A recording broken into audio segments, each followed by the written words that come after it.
अस्सलाम वालेकुम दोस्तों, वीडियो शुरू करने से पहले मेरे चैनल को सब्सक्राइब करें और नीचे दिए हुए बेल आइकन पे क्लिक करें ताकि आने वाली वीडियोस का आपको नोटिफिकेशन मौसूल हो सके। दोस्तों, आज हम जिस कंपनी को एनालाइज करेंगे उसका नाम है जाहिद जी टेक्सटाइल मिल।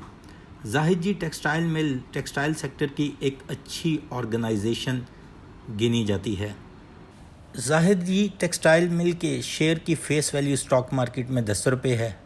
इसका 52 वीक्स का हाई 27 रुपये और 52 वीक्स की लो इसके शेयर की 17 रुपये 16 पैसे है। इसका फ्री फ्लोट स्टॉक मार्केट में सिर्फ 3% है। ये कंपनी एक बड़ी low volume script type company है जिसके अंदर बहुत कम ट्रेड होता है, लेकिन ओवरऑल अगर हम इसकी परफॉर्मेंस देखें, लास्ट 1 मंथ में इसके सिर्फ 10 ट्रेडिंग सेशन हुए हैं जिसके अंदर इसके स्क्रिप्ट की ट्रेड हुई है और इसने तकरीबन 2 रुपये 1 रुपये 99 पैसे लूज़ किया है। करंटली इसकी बुक वैल्यू 39 रुपये 32 पैसे है और इसकी एक्सपेक्टेड फेयर वैल्यू 46 रुपये 56 पैसे है। याद रखिएगा दोस्तों, इसकी करंट वैल्यू 23 रुपये 75 पैसे है। इसका मतलब है कि इसकी फेयर वैल्यू में ऑलमोस्ट 100% का डिफरेंस है जो फेयर वैल्यू इनके फाइनेंशियल्स में शेयर की गई है। अब हम इसके पिछले 5 सालों के फाइनेंशियल्स देखते हैं और देखते हैं ये कंपनी इन्वेस्टमेंट के लिए कैसी है और कितनी देर तक होल्ड करके हम इसमें से कुछ प्रॉफिट एक्सट्रैक्ट कर सकते हैं या नहीं।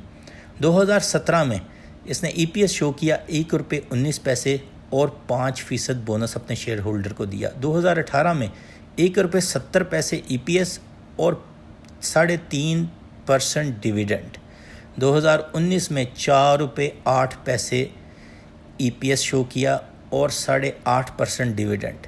2020 में कोविड का ईयर था, इस साल पिछले साल से कम अर्निंग शो की, 3 रुपये 64 पैसे ईपीएस और इन्होंने अपने शेयर होल्डर को नील पे आउट दिया। 2021 में अभी तक जो 3 क्वार्टर हुए हैं, पहले क्वार्टर में 1 रुपये 30 पैसे, दूसरे क्वार्टर में 1 रुपये 78 पैसे और तीसरे क्वार्टर में 2 रुपये 37 पैसे। टोटल कम्युलेटिव इसने 5 रुपये 45 पैसे ईपीएस शो कर दी हुई है और 2021 में इसने जो डिविडेंड अपने शेयर होल्डर को दिया है वो है 10%। 2021 के 9 महीने के जो रिज़ल्ट्स हैं उसके अंदर इसने अपनी सेल्स में तकरीबन 6.30% इम्प्रूवमेंट शो की, मतलब ज़्यादा सेल्स हुई और ईपीएस में ऑलमोस्ट 17% इम्प्रूवमेंट शो की जो कि 5 रुपये 43 पैसे थी। लास्ट ईयर इस दौरानिए में 4 रुपये 53 पैसे थी। इनका ये इंक्रीज़ 2 अहम रीज़न की वजह से आया। एक तो इनका सारी सेल्स का दारोमदार मेजॉरिटी ऑफ देम जो है वो एक्सपोर्ट की जाती है। इनके लिए एक्सपोर्ट वेन्यू जो हैं उनमें अफ्रीका, यूरोप, नॉर्थ अमेरिका और साउथ अमेरिका टॉप पे हैं, जिसमें से नॉर्थ अमेरिका का सबसे बड़ा चंक है। जैसा कि बहुत से लोग जानते होंगे कि इंटरनेशनल मार्केट पहले तो ये इंपोर्ट ज़्यादातर बांग्लादेश या इंडिया से कर लेती थी। अब पाकिस्तान में ऑर्डर बढ़ने की सबसे बड़ी वजह कोविड था, क्योंकि बांग्लादेश और इंडिया की फैक्ट्रीज ज़्यादातर क्लोज़ हो गई थी। दूसरा बड़ा एडवांटेज जो कंपनी ने लिया, इनके पास रॉ मटेरियल की सेविंग कैपेसिटी, मतलब स्टोरेज कैपेसिटी रॉ मटेरियल के लिए इन्होंने 2 से 3 साल की रखी हुई है। कोविड में जिस तरह रॉ मटेरियल की प्राइस ऊपर गई, इनको उस तरह इम्पैक्ट नहीं आया, इन्होंने न्यू परचेज़ नहीं की, लेकिन आने वाले साल में इन्हें रॉ मटेरियल जब नीचे प्राइस पे जाएगा तब इन्हें रीपरचेज़ करना पड़ेगा। इसके साथ साथ इन्होंने एक अहम डिसीजन इनके बोर्ड ने लिया, अपने रॉ मटेरियल की परचेज़ के लिए फंडिंग इन्होंने जो अरेंज करनी थी, इनका एक ज़ैली इदारा है जाहिद जी टावर्स के नाम से, उसकी सेल्स के लिए इन्होंने अप्रूवल लास्ट ईयर दी थी और ये एक्सपेक्टेड है कि जाहिद जी टावर इस साल फ़रोख्त हो जाए, जिसके बाद इनके पास काफ़ी एम्पल फंडिंग आ जाएगी रॉ मटेरियल या किसी भी न्यू इन्वेस्टमेंट के लिए।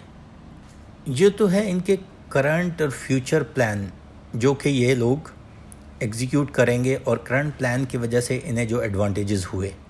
अब अगर हम इसके पिछले 5 सालों की वैल्यू देखें तो इसने हाईएस्ट एवर ₹27 जो कि मैंने शेयर किया था कि 52 वीक्स की भी हाईएस्ट एवर प्राइस ₹27 है, उसको टच किया।